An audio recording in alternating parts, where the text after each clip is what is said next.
Hello, welcome everyone. This is week 5 of the Kim Possible Winter Barre program. Please hit the like and subscribe button to stay consistent. And let's warm up. Folding forward, walking those hands out, and just holding in that nice solid plank. Here we go, and then walking those hands back and rolling on up. Reach for the sky, fold forward, get a nice stretch in those hamstrings, walk all the way out into that plank. Breathe for a second and then pitch back and walk those hands back. If walkouts are not in your wheelhouse, feel free to just shift into the plank and into a downward facing dog, walking those heels, stretching those hamstrings and those shoulders. That will be just fine. These workouts are for you, so you got to make them work for you, whatever that means. Modifying however you need, totally fine. Walking those hands out and pushing up. We're going to add a push-up onto these walkouts. Walking those hands out. You can always widen your hands for the push-up. That's totally fine, wherever feels comfortable. This is still just the warm-up. Feel free to drop those knees. Feel free to even just hold the plank, skip the push-up altogether. Tap your opposite shoulder, totally fine. This is week 5. Oh my goodness. 5 of 30. We've got 25 more to go. The next couple weeks might be a little bit shorter workouts because I will be at home for the holidays. So in Wisconsin, where it will be snowing, and I'm so excited. Moving into some cat-cow. Inhale into that cow spine, exhale into that cat spine. Yes. Breathing with our movement. Breath is so important. Shooting one foot really far forward. Just give the leg a little wiggle, waggle. Sitting into that hip and then switching over to the other side. Lovely. Whatever you need to do for your body. And tucking those toes under, finding that downward facing dog, walking those heels out. Stretch and wiggle, and then walking those hands back, rolling on up. Lovely. We're gonna do that all again. One more time. Just starting with those walkouts, no push-ups yet, unless you want to. And then walking back, rolling on up, stretching up, folding forward. I love walkouts as part of a warm-up. It kind of warms up your entire body. You get a little stretch, a little breath, a little work. That is kind of the point of a warm-up. Get a little bit of everything. Coming on up, folding forward. Everything is on your breath. Feel free to go as slow and as steady as you need to so that you move on those inhales and on those exhales. Adding in those push-ups. Rolling on up and stretching forward. Widen your hands as much as you need to. And then walking on back. And folding forward. Excellent. Now we're going into the holiday weeks, couple weeks at the end of 2021.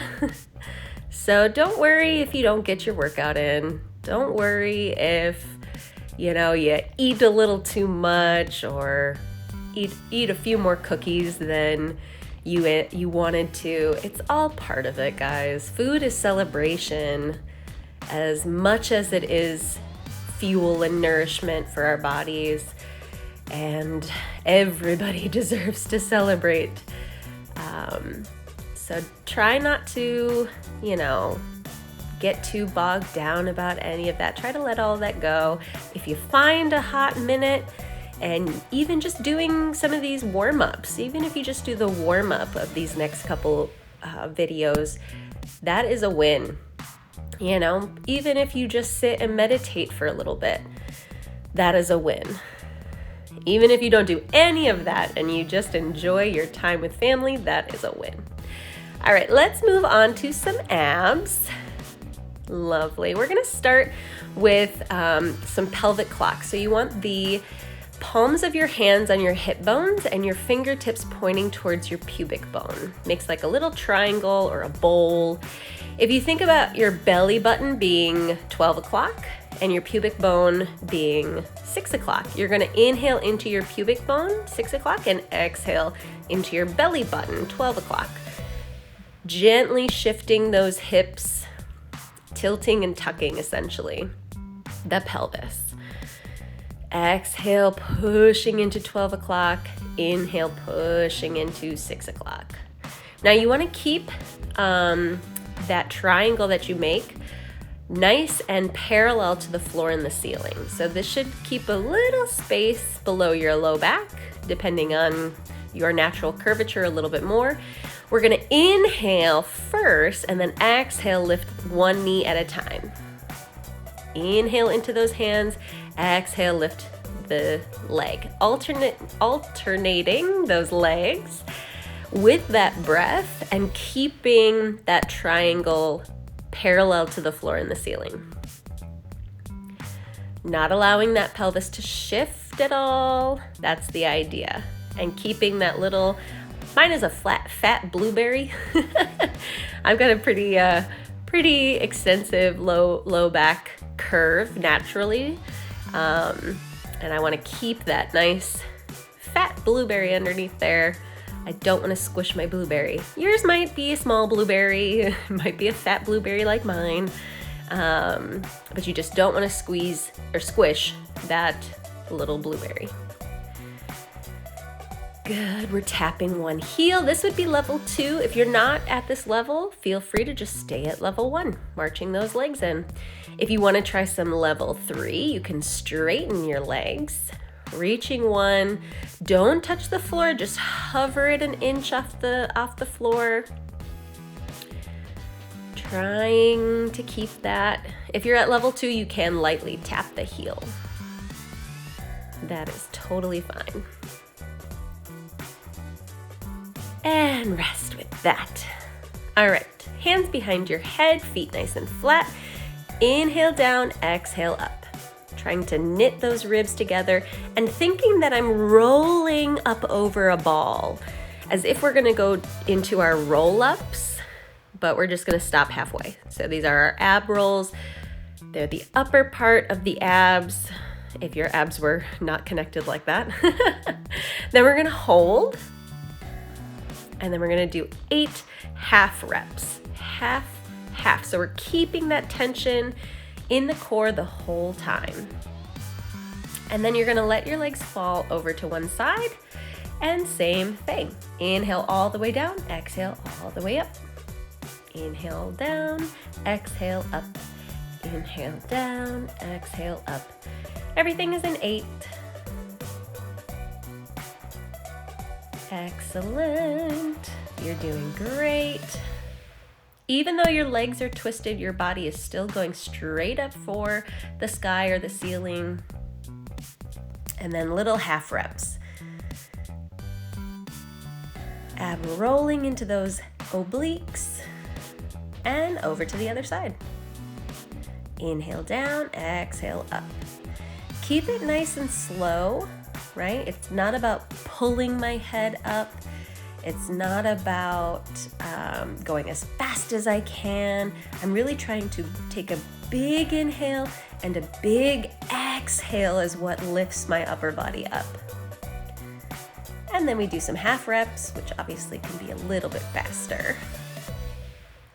But still trying to use that breath to do the movement and not another muscle group. Inhale, stretch that one arm up.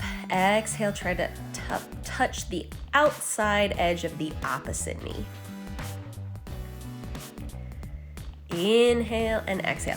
And yes, my limbs are what's going to be moving in these next few ones, but I think more my rib to my opposite hip. Stretch that leg out. We got 8 more. Now adding the lower body. Stretch out and pull in. Thinking rib to opposite hip bone. That's where my brain is, not necessarily on the leg and the hand. Good, almost there. And lovely, other side. First, it's just the upper part, rib to opposite hip. And I like to think rib because sometimes if we just think about our limbs, then we stop ourselves short of the full range of motion that the ab can go into, right? In this case, it's the oblique part of your abdominals.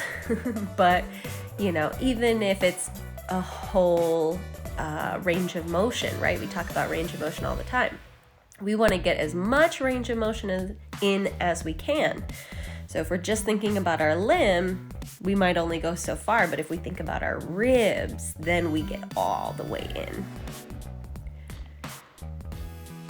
Nice and slow, nice and gentle. I'm not trying to kick or batma my leg. I'm trying to lift. You know, for the leg, it's the psoas, it's the hip flexors, it is the lower core, transverse abdominis. So then we're gonna do a warring dead bug. So you wanna inhale and then exhale, push the hands into the knees at first. Inhale, kind of relax a little bit, and then exhale, push, push, push, push, push, push, push. And just like with every single war that has ever been, neither side actually wins. And then you're gonna keep one side pushing, and the other side is gonna reach out and in. So inhale out, exhale, push. Reaching out as far as you can, maintain that core, and then you're gonna do the opposite side. Lovely. Reach and reach. Excellent. Hope you're feeling your core, but we're gonna move on. All right, so we've got 2 sets of these next 2 lower body exercises. The first one is gonna be our plies, but we're also going to shift into a plie curtsy squat. Curtsy lunge, plie curtsy lunge. Normally with our curtsy lunge, we have our toes pointing forward, but in this case, we're going from our plie, which is a baby bend, right? So we're starting in that plie squat. We're going all the way down, all the way up. Sitting into those heels, knees over those toes. Then we're gonna do some half reps because we're conditioning the muscles involved in this one. And then we're going to shift over to one side. Now your back toe should line up with your front heel. Hips are square to the front, and knees again have to go out over those toes. I like to think of this one like a zipper. So every time I plie, I open my zipper and then I zip it back up. So there's a little bit more inner thigh here. And of course that outer standing glute. Back into our plie to make sure we're going into the right stance position. And then we do the other side. So this one is mainly for the legs, a little bit in those glutes as well, versus our more traditional curtsy lunge, which is mainly about the back part of that front leg. This one has a little bit more inner thigh, quad, and of course the hamstrings and glutes are involved, as always. It's just concentrated a little bit differently. And then we're going side to side, getting a baby rep in each position. Okay, we are gonna do that whole thing one more time. So sit deep into the plie squat. This is full range of motion. Sitting as deep as you can, stretching out of both legs evenly. Here we have a little bit more stretch on the inner thigh, and those outer glutes are working. Squeeze your parentheses. And then these half reps, don't let your quads do the work, right? Think of like a little forklift under your butt shelf. We've talked about the butt shelf. That's where you want to think of pushing out of to stand up, is that shelf. Here it's mostly the shelf and the inner thigh zipping up like a zipper. Stretching it over to the other side. Sit and lift. Sit and lift. Open and close. Open and close. Should feel your legs are burning a little bit. And then we're gonna go side to side. So we're gonna sit and sit and sit and sit and plie and curtsy and plie and curtsy. Good. Almost there. 2 and 1. Good. Yes. Whew. I know. So we're gonna take that same set and rep range, but now we're gonna do squats. So we're gonna bring those feet in, hip or shoulder width apart, whichever one feels a little bit more comfortable for you. Toes are pointing generally forward. I like to just set myself up on the edge of, or outside edge of my mat, because that's usually a pretty good width for most people, but you can play with it. If you got longer legs, it might be a little bit wider. If you got shorter legs, you might be a little bit more narrow. If you got tighter hips, you might be a little bit wider. If you got more open hips, you might be a little bit more narrow. So just play with it. So we are now going to push one foot back into our split squat, all the way down, all the way up, all the way down, all the way up.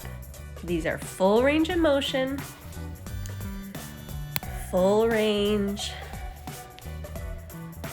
Squeeze that back glute on the way up to keep your hips square to your front.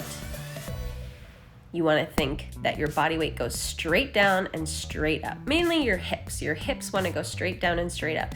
We've talked about the placement, leaning a little bit forward to get a little bit more gluteal engagement, or staying more vertical to get a little bit more quad engagement on that front leg. So whichever one you want to be at is totally fine, but the hips themselves should go straight down. Then we're going to take slightly smaller range. We're going to add a squat and a reverse. Squat and reverse. This is obviously the exact same setup as we had our plie squats, only now we're doing traditional squats with split squats, or reverse lunge in this case, because we are stepping in and out of that. For those of you who don't know, that's pretty much the difference. A split squat is the exact same position as your reverse lunge, but you're not going to be stepping in and out of that position. You're just going to stay in that staggered position. And then the reverse lunge, you'll be stepping back and stepping forward. Round 2. Keep that chest up as much as possible. Try to sit those hips. I know they're shaking a little bit. Adding in those half reps. Think about pushing the floor away. And then stepping one foot back. Squeeze that back glute forward. And then that whole shape goes down and the whole shape comes up. Down and up. Full range of motion here would be to lightly tap that back knee down on the mat. Lightly, lightly, lightly. Do not slam your knee down, guys. That's not going to feel good. And if you can't get all the way down without doing that, then don't go all the way down. You're not there yet. If you want to put like a little pillow down, because maybe you're only an inch away, that would be fine. Getting you to feel more comfortable in that range without slamming down on that back knee. Your muscles might burn when you're exercising and they might feel a little uncomfortable, but you shouldn't necessarily try to hurt yourself here, guys. And then little and little, little and little. Excellent. Little squat, reverse lunge, little squat, reverse lunge. Ooh, I'm feeling these legs, guys. I hope you are too, because it's a great feeling. Not so much while you're in it, but afterwards. One more. Yes. I lied. There you go. There it is. Whew. We're cooked, but not quite, because we've got a few more, but you can take a second to hydrate, get some water, shake out those legs, whatever you need to do. Recalibrate. If you have a second, please hit the like and subscribe button. Your support is so appreciated, but it also helps to keep you focused, keep you consistent, and that is really the main goal here. I think if you can stay consistent and get a little stronger, I have won. Because that's the goal of this whole 30 weeks, guys. So we're gonna move on to our single leg deadlifts, single leg RDLs. And we're gonna do 2 sets here. So level 1, you're gonna sit back and lightly tap that back toe down. Tap. Again, stretching that standing side hamstring, squeezing that standing side glute to come back up. If you want, you can try to keep that leg off the floor the whole time, stretching it back. And don't just let it hang out. Stretch the leg into a straight leg. This helps, I swear. So find that position, stay there, and then bring that same elbow to that same knee, same side, elbow to knee. Yes, not opening up the hips. We're staying square to the mat. And as I was saying, these 30 weeks, guys, are really for you. I work out all the time. It's part of my job. But I really wanted to reach a broader audience and get more people to realize that they are stronger than they think they are, and that they are more capable than they think they are. And one way I think you can do that mentally is by doing that physically. So that's what this whole thing is about. That's what I hope you get out of it. And if you do, maybe share it. Let's get some more people realizing how strong they are. Tap that toe, level 1.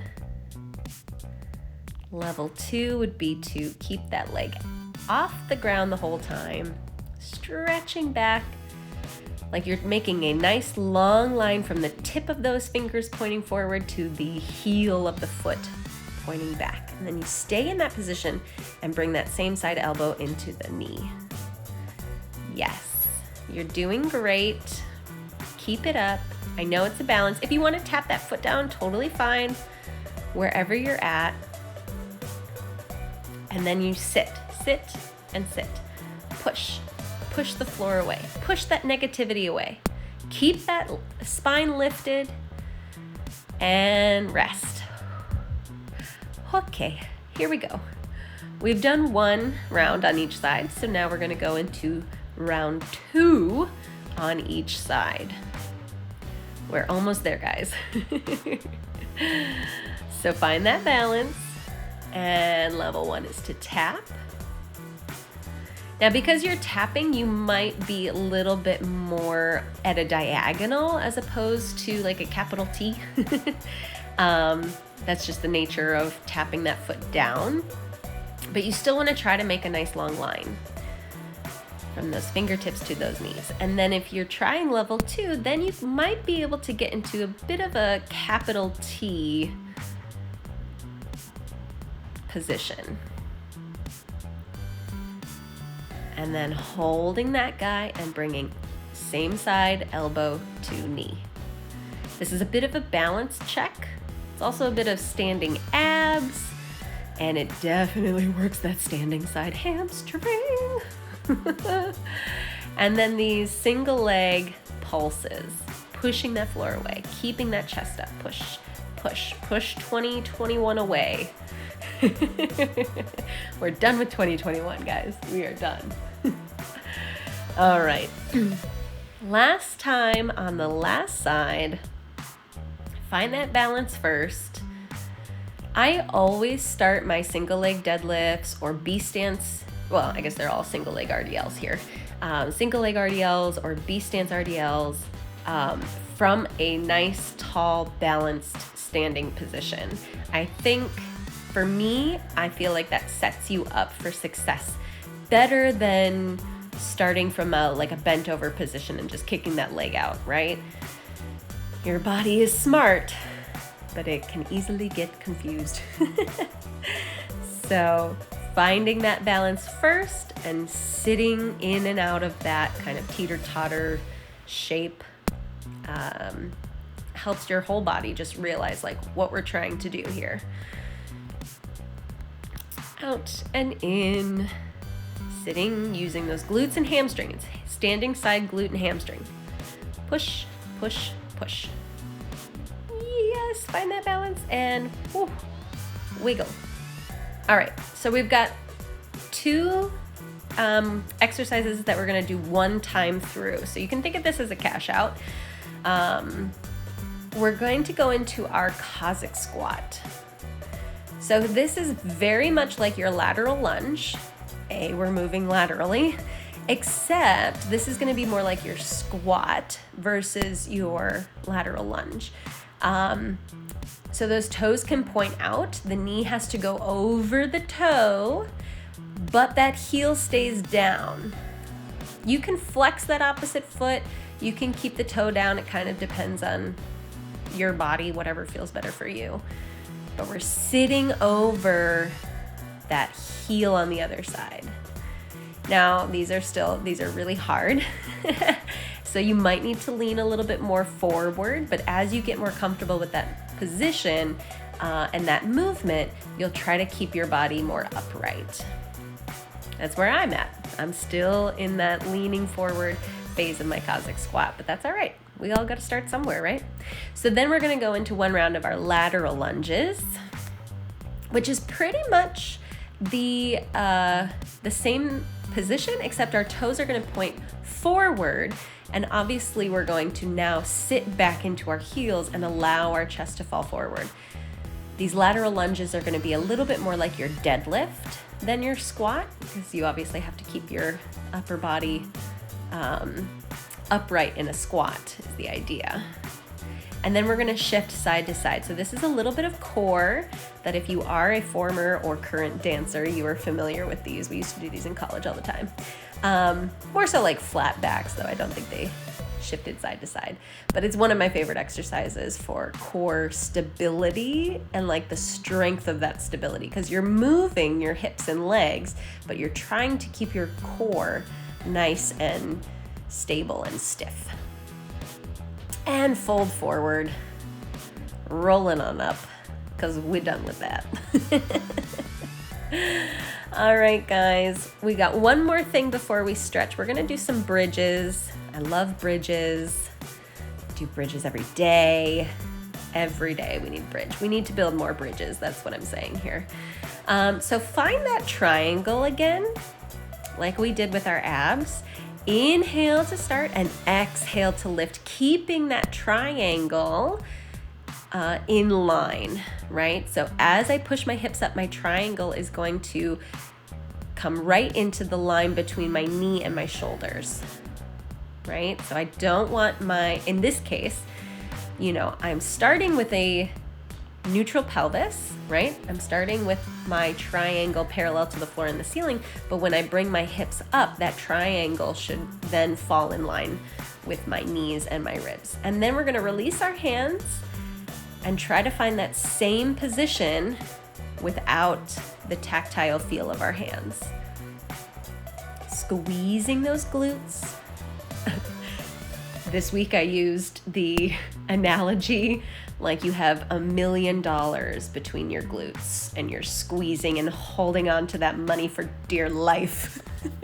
So don't lose any money, guys. Squeeze those glutes. Same thing, we have our triangle. We're trying to move that triangle from parallel to the floor and the ceiling to in line with our knees and our ribs or shoulders. That should make one smooth line. We're a little bit wider in our stance this second round, so we have a little bit more parentheses, right? Glute parentheses. Glute medius, the word I was looking for. That's the problem when I say squeeze your parentheses too often, then I'm mixing up my body terminology. All right, let's stretch. Hug those knees into your chest. That's all right. It is okay. You don't need to know, semitendinosis or lateral epicondyle of the, you don't need to know all that. But you should be able to feel it, right? You should, when we're doing those single leg deadlifts, single leg RDLs, and I say sit and stretch that hamstring, that's the back of the thigh. You should be able to feel the back of the thigh stretch as you sit into your deadlift, right?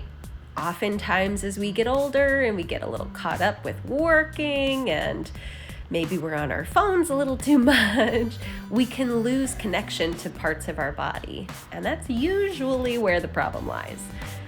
And why exercise is so important is because it regains connection from our brains, the active conscious brain, to the different parts of our bodies. And the more you have connection to different parts of the body, the easier movement is going to be, the longer you're going to be able to move more freely, all of that. So important. Good, and cross that knee over and just let those legs fall over to one side. Also, like I mentioned earlier, the mental health benefits, realizing that you are stronger than you think you are, but also that you are capable of getting yourself out of the sticking point, right? When you practice lifting weights and, getting yourself from the bottom to the top of something physically, your mind learns how to do that. Might not necessarily always be a cure for depression. You might need some medication or some talk therapy, but it can definitely be a part of that. If your body can learn it, your brain can learn it. That's one of the most important parts, I think, about having some form of physical activity in. Whether that's walking or strength training or yoga or whatever, it's your body learning how to handle stress. It's good stress, but it's still your body learning how to handle stress. I also like this play of active and passive stretching is what we're doing here, right? So we had a few of those lifts in this figure 4, right, where we used our core to lift and stretch that leg that's crossed, and then we held on and tried to relax the body into that stretch. And then finding that last little twist, breathing as deep as we can, trying to let our heart rate come back down.